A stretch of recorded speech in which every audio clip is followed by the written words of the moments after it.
Got a little busy today. Wasn't able to get to it in earlier on in the day, but we are here for my day 6 reactions to Fantastic Fest. Um, Spoiler: I already finished day 7, but I'll get to that tomorrow. A little more time to think about everything that I went through today. So let's get into Fantastic Fest 2024, day 6.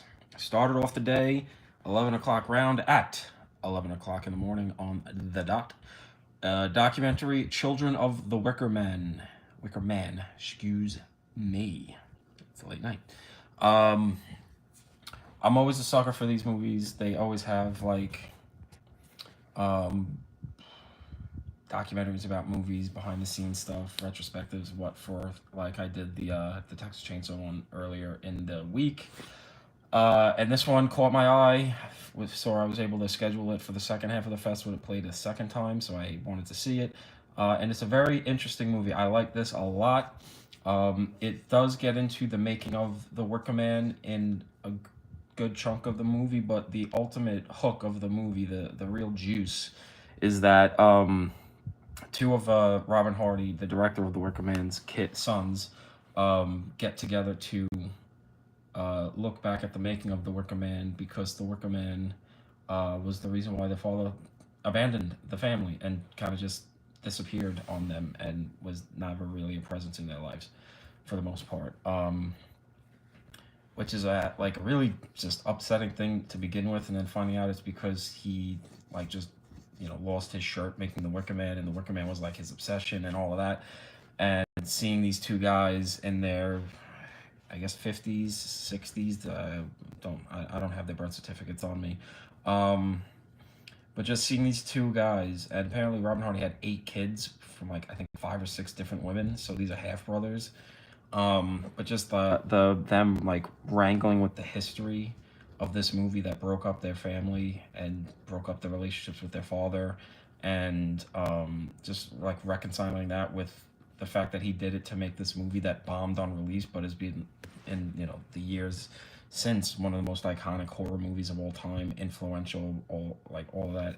It's really fascinating stuff. The two brothers are kind of at the helm of the thing, and seeing it's cool seeing the behind the scenes stuff, but it's also really just the personal aspect of it that reminds you that people make movies, and sometimes the people that make the movies we love aren't the best people in the world. It's not like this guy was a fucking Polanski or a Bryan Singer or anything, but he ruined a lot of people's lives with his obsession for this movie and his kind of huckster lifestyle and just his irresponsible nature. And it's a shame. It adds a sadder tinge to the movie, but also maybe adds a little more honesty to the movie. So I don't know. It's just a very fascinating movie, and yeah, I really dug this. Who knows when this is gonna get a release with documentaries? I never know. It's always a treat seeing these kinds of movies on the big screen at Fantastic Fest, and I'm really glad I got to see this. 4.5 out of 5 on my Letterboxd. Gentleman's not A minus B plus, hovering around that range. Which leads into the second movie of the day, another movie documentary, 2:35 in the 2 o'clock round. I went to see The Life and Deaths of Christopher Lee. Kind of pretty self-explanatory by the title. This is a documentary about Christopher Lee and his life. And it is a amazing doc. I think my favorite doc of the fest.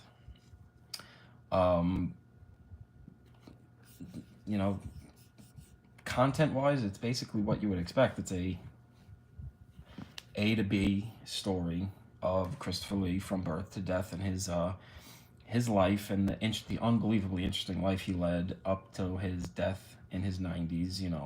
The highs and lows he went through in his work life, and the real resurgence he was able to see in the back end of his life with the Lord of the Rings and Star Wars and all that stuff. But this is the thing I say a lot when I talk about movies, is that it's not the content of the story you're telling, but it's how you tell the story. And the way they tell the story is fantastic. There's a lot of energy to it.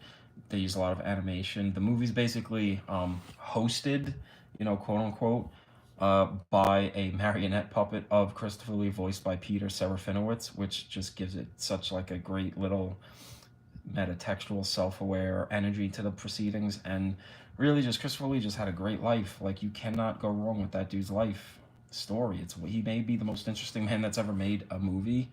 Um, you know, they very specifically say like, oh yeah, he went to war, and we don't really know anything about the war because he can't talk about it, and all of the like, classified acts that England, passed about all the shit that went on during World War II, which is basically them kind of admitting, maybe not the filmmakers, but like Christopher Lee and other people being like, yeah, he probably was, out hunting Nazis and killing people, and was probably the basis in some small part on to James Bond, because Ian Fleming was his cousin, and Ian Fleming was also in the war in intelligence. So put those two together.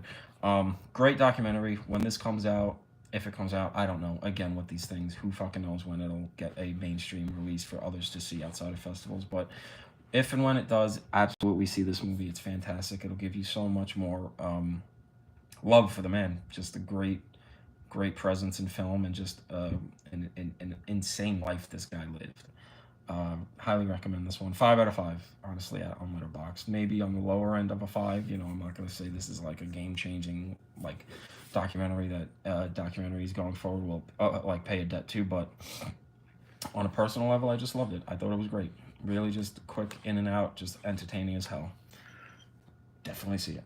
The 5 o'clock round. At 5 o'clock, I finally got to see Spermageddon. I was able to rearrange the schedule to get to that after missing it in the midnight round a few days ago. And boy, oh boy, is this quite the movie. Pays a little bit of a... I'm not going to say pays that, but it definitely fits in with a sort of a sausage party thing. R-rated, very filthy, vulgar, but with a like sweet sensibility to it, animated movie. And yeah, I mean, there's like Osmosis Jones in like elements to it. There's teen coming of age sex comedy elements to it, like slammed together.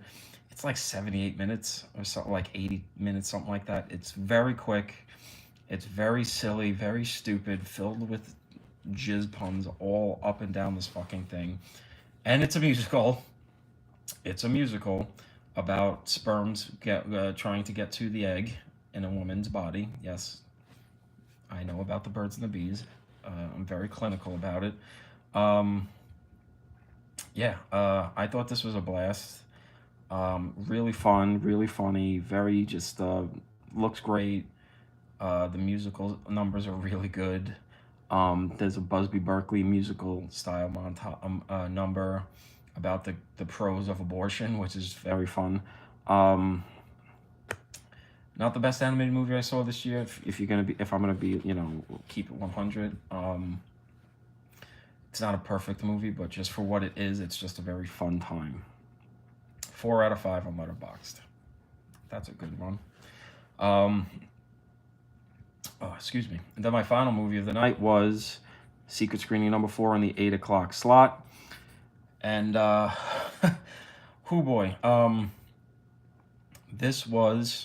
this ended up being the Robbie Williams biopic, Better Man, which is, if you haven't heard about it, yes, Robbie Williams has a biopic.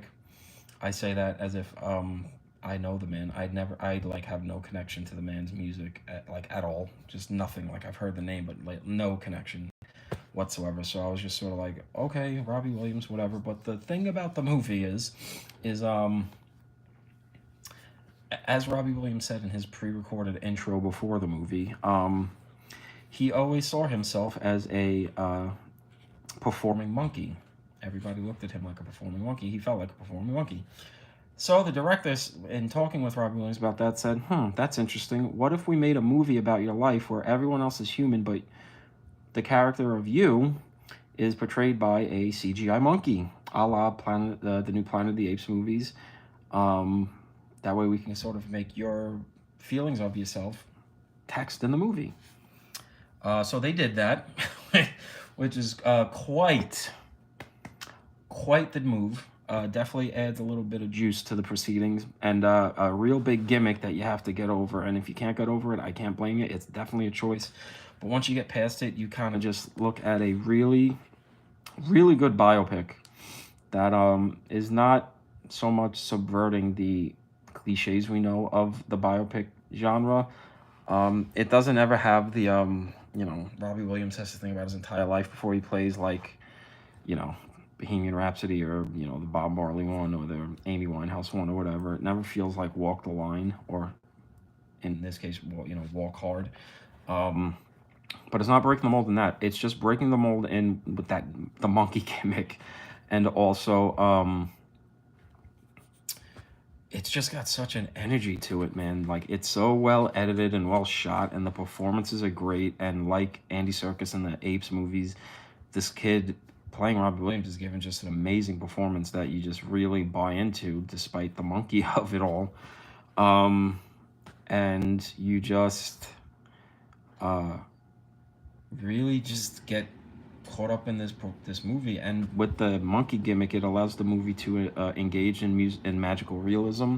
So it is a musical. It's not just, though, here's concert scenes of him playing in the studio or whatever. There's full-blown musical numbers, and they're well shot. It's very well done. I was very surprised and kind of blown away by this movie.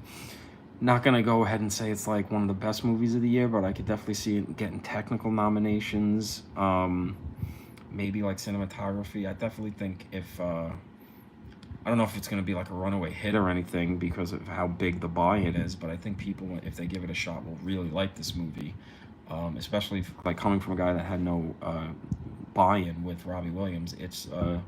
It got me on the hook, so I was very impressed and happy with that movie. I was glad that it was secret screening number 4. With each secret screening getting better than the next. I was really happy with that. So I gave that a 4.5 out of 5 on Letterboxd. Probably would say B+ range, a little higher B+, like an 89 out of 90, but like, good fucking movie. I gotta say, good fucking movie. And I skipped the midnight round because I wanted to get sleep, because I am a sleepy boy on day 6 of this fucking marathon of booze and food and movies. So yeah, I will go ahead and tell you guys what the lineup for day 7 is, and then I'll give you my reactions of that tomorrow. My lineup for day 7 was Memoir of a Snail, Mads, What Happened to Dorothy Bell, and secret screening number 5. I got into all 5. So stay tuned tomorrow for my views on those 4 movies. And my lineup for day 8, I will give you at the end of tomorrow's. So with that, I bid you adieu. Good God, I need to go to sleep. Peace.